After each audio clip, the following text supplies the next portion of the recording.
Hello, I'm Raul Moore for Citizens Energy Group, and we're here looking at a really large water user and a potential water leaker. Probably the most used appliance in the house, which is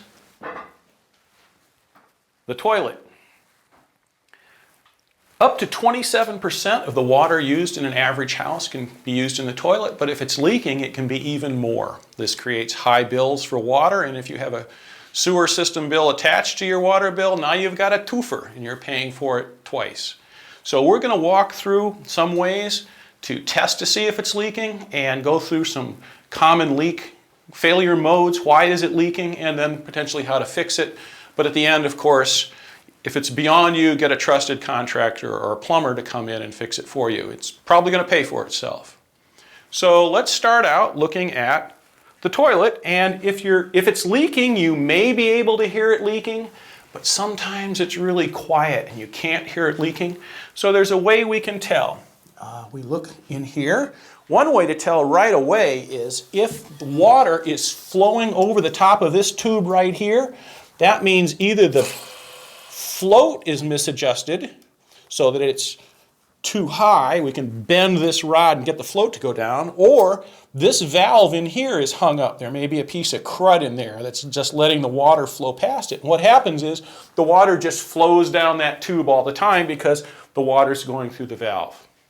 The other way the toilet fails is down at the other end of this is the flapper valve. And when you lift up on this, the flapper valve opens up and water flows down and does what the water's supposed to do. Sometimes those flapper valves get old and cracked and water will flow down past them and the toilet will cycle periodically. As the float goes lower and lower, it'll fill up and satisfy and then it'll leak out, so you'll hear it running periodically. So there's a couple, if you can't hear it leaking but you think it's leaking, you can take a dye tablet, or a lot of people have food coloring around, and you can put some food coloring in up in this part of the toilet. If it turns up down there, you know you have a leak. So I got 4 colors to choose from. There's something called confounding variables, so let's eliminate the yellow one.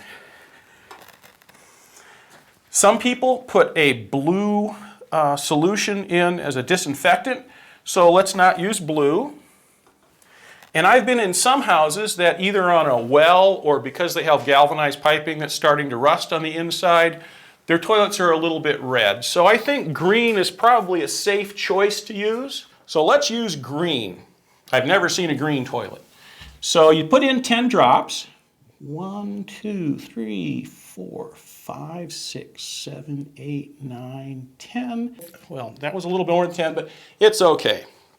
And now we wait. And we wait for 15 minutes.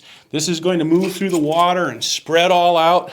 And we come back in 15 minutes and we look and see if down below anything's green or not. So we can wait 15 minutes or look at this little flashy thing. 15 minutes has gone by. Let's take a peek. Nothing's come down. So this toilet is not leaking. But I'm going to create a little leak so that some of the green comes down, so you'll see what I'm talking about for testing. So I'm going to open the flapper valve just a little bit, let a little bit of water go down. Can you hear it? And it's refilling now because I let the water down. There, it shut off. Oh no, I see green water. That means we're leaking. Now, a lot of these pieces and parts are available at your local hardware store, and they're not all that hard to put in. But if you feel uncomfortable, you can get a trusted contractor or a plumber to come in and do it for you. For more water and energy saving tips, go to citizensenergygroup.com.